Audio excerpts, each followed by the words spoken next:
Hello students, welcome back to my YouTube channel Bishanjali education. তো আজকে আমি অনেকদিন পরে ভিডিও নিয়ে এসেছি, কারণ অনেক ব্যস্ততার মধ্যে ছিলাম। তো আমি ট্রাই করলাম তোমরা যে বর্তমানে যে প্রবলেমটা ফেস করছো সেটার সমাধান আনার জন্য আমি প্রতিনিয়ত ট্রাই করছি। তো তোমরা বর্তমানে যে প্রবলেমটা ফেস করছো সেটা হচ্ছে এসবিএমসিএম স্কলারশিপের কেন এখনও এপ্রুভ হচ্ছে না। What is the reason? What is the main reason? তো সেই যে রিজনটার সমাধান নিয়ে আজকে আমি চলে এসেছি। তোমরা ভিডিওটা শেষ অবধি দেখবে, ওকে? কোনো স্কিপ করবে না, নাহলে কিছুই বুঝতে পারবে না, কারণ এটা টাকার ব্যাপার। ওকে, এখানে অনেক মূল্যবান আমি ইনফরমেশান দিয়েছি এবং তোমাদের ক্ল্যারিটি যেটা বাস্তব সেটাই তুলে ধরেছি, ওকে, যেটা রিয়েলিটি। তো ওকে, শুরু করা যাক বেশি দেরি না করে। তো এসবিএমসিএম স্কলারশিপটা বর্তমানে এপ্রুভ না করার কারণটা হচ্ছে, সেটা আমি কারণটা কীভাবে জেনেছি, আমি ডিরেক্টলি রিসেন্টলি আমি বিকাশ ভবনে চলে গেছি।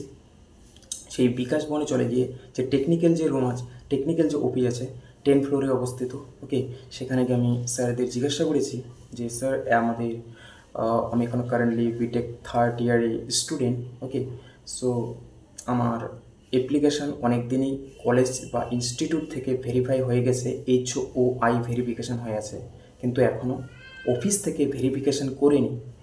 প্রায় 7-8 মাস নাগাদ আগেই আমার অ্যাপ্লিকেশান কলেজ থেকে ভেরিফাই করেছে, কিন্তু 7-8 মাস হলো এখনও কেন এপ্রুভ হচ্ছে না? What is the reason? তখন স্যারেরা বলল যে মেন বাস্তব মেন রিয়েলিটিটা হচ্ছে বর্তমানে গভর্নমেন্টের ফান্ড নেই। ফান্ড যদি না হয় তারা কিভাবে দেবে? তো সেটাই হচ্ছে মেন রিজন। এখনও গভর্নমেন্ট এখন যে বর্তমানে আর কি গভর্নমেন্টের ফান্ড নেই, ফান্ড অ্যাভেলেবেল নেই। যখন অ্যাভেলেবেল হবে তখন তোমাদের এপ্রুভও হবে, এপ্রুভ হওয়ার পরেই তোমাদের বেশি দিন লাগবে না, 1 সপ্তাহের মধ্যেই তোমাদের ডিসবার্সড হয়ে যাবে ব্যাঙ্ক অ্যাকাউন্টে। আর এখন এমনও আছে এপ্রুভ অনেকেরই হয়েছে, কিন্তু 15-20 দিন হয়ে গেল, 1 মাস হয়ে গেল, এখনও তাদের ওখানে দেখা যাচ্ছে নট ডিসবার্সড। এপ্রুভ হয়েছে কিন্তু ব্যাঙ্কে এখনও ডিসবার্স হচ্ছে না। এটা হচ্ছে মেন কারণ, ফান্ড নেই। তো স্যারকে বললাম স্যার আমাদের তো এপ্রুভ পর্যন্ত হয়নি, জাস্ট HOI ভেরিফিকেশন হয়ে আছে। তখন বললো অ্যাপ্লিকেশান একটা জমা দাও। আর আমরা তো আগেই জানি, কারণ আমার কয়েকটা বন্ধু আগেই তারা অ্যাপ্লিকেশান জমা দিয়েছিল নাকি, তাদের পরে এপ্রুভ হয়েছে। তো আমরা বাড়ি থেকে আমরা প্রস্তুত হয়ে সব কিছু ডকুমেন্টসগুলো নিয়ে অ্যাপ্লিকেশান লিখে, আর সাথে কী কী ডকুমেন্ট লিখতে হবে, কী কী নিতে হবে, অ্যাপ্লিকেশানে কী কী লিখতে হবে আর কী কী ডকুমেন্টস নিয়ে যেতে হবে সেটা আমি তোমাদের বলেছি, তোমরা ভালো করে শুনে নাও, ওকে, খাতায় লিখে নাও। নাম্বার 1 হচ্ছে অ্যাপ্লিকেশান।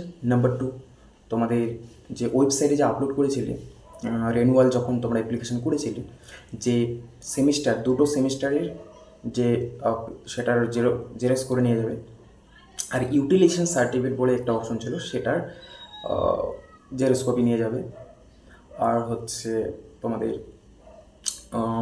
যে আমার যেমন ফোর্থ সেমিস্টারে, হয়তো আমার না থার্ড সেমিস্টারে আর কি রেজাল্ট নয় কিসে আর কি, যে ফিস পেমেন্ট আর কি, ঠিক আছে? তো তোমরা যে কলেজে যে ফিস পেমেন্ট করেছো, তো ওখানে ওয়েবসাইটে দেখবে যে কোন সেমিস্টারে তোমাদের ফিস পেমেন্ট রিসিপ্টটা তোমরা আপলোড করেছো। তো সেই যে রিসিপ্ট হবে এটা তোমাদের কী করতে হবে, মানে জেরক্স করতে হবে, রাইট? তো জেরক্স করার পরে তোমরা যে যে ডকুমেন্টসগুলো ওয়েবসাইটে আপলোড করছো ভালোভাবে মিলিয়ে নেবে, সাথে অ্যাপ্লিকেশন ফর্মটা নিয়ে যাবে। যদি অ্যাপ্লিকেশন ফর্মটা লিখতে না পারো আমাকে জানাবে, কমেন্টসে জানাবে। আমার হোয়াটসঅ্যাপ নাম্বার দেওয়া আছে স্ক্রিনে, সেখানে তোমরা কমেন্টস করতে পারো, আমি সেখানে দিয়ে দেবো তোমাদের, ওকে? তো সেটা নিয়ে যাবে এবং আশা করি তোমাদের সমস্যার সমাধান খুব শীঘ্রই হতে চলেছে। যখনই নাকি ফান্ড অ্যাভেলেবেল হবে তোমাদের ব্যাঙ্কে ডিসবার্সড হয়ে যাবে। আর তোমাদের অ্যাপ্লিকেশানের বেনিফিটটা কি? অবশ্যই কিছুটা তো প্লাস পয়েন্ট আছে। যখন ফান্ড তোমরা অ্যাপ্লিকেশান দিচ্ছ তার মানে তোমাদের কাজটা তাড়াতাড়ি হতে পারে, ওকে, হওয়ার প্রবাবিলিটি বেশি, সেজন্য কিছু তো প্লাস পয়েন্ট আছে, ওকে? সেজন্য আমি তোমাদের বলবো যাদের এখনও HOI ভেরিফিকেশান হয়ে আছে, তোমরা প্লিজ তোমরা বিকাশ ভবনে গিয়ে জমা দিয়ে আসো, তাতে তোমাদের একটু সিকিউর থাকবে। অবশ্যই তোমরা অবশ্যই কিছুটা প্লাস পয়েন্ট তো পাবে, ওকে, কারণ এটা টাকার ব্যাপার, ঠিক আছে? সব থেকে তোমার ধ্যান দিতে হবে।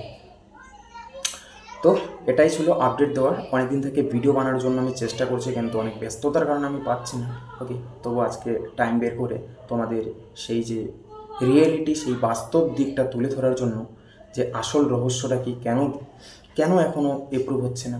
এই অনেক মানুষ, অনেক স্টুডেন্টের অনেক কোশ্চেন, কেউ কেউ কমেন্টস করছে, এবং পার্সোনালি আমরা বন্ধুরাও বলছে, আমার বন্ধুরা, যে এখনও কেন এপ্রুভ হচ্ছে না। আমি বলছি ওয়েট, আমি নিজে আগে গিয়ে বাস্তব দিকটা দেখি, তারপরে তোমাদের বলছি। তো এখন তো আমি বুঝে গেছি, তার জন্য আমি ভাবলাম একটা কন্টেন্টস বানা যাক, যাতে আমার ভাইদের, আমার সমবয়সী বন্ধুদের খুব হেল্পফুল হয়। তো ওকে, ভালো থাকবে, সুস্থ থাকবে। পরে নিয়ে আসছি নতুন কোন একটা ভ্যালুয়েবল কন্টেন্ট নিয়ে, যেটা নাকি তোমারও উপকারে আসবে, আমারও উপকারে আসবে, আমাদের সবার উপকারে আসবে, এবং আমরা সবাই একসাথে এগোবো। ওকে, উইল প্রোগ্রেস টুগেদার, একসঙ্গে, একাই না, একসঙ্গে। চলো বাই, ভালো থাকবে, সুস্থ থাকবে, নেক্সট দেখা হচ্ছে আবারও, বাই।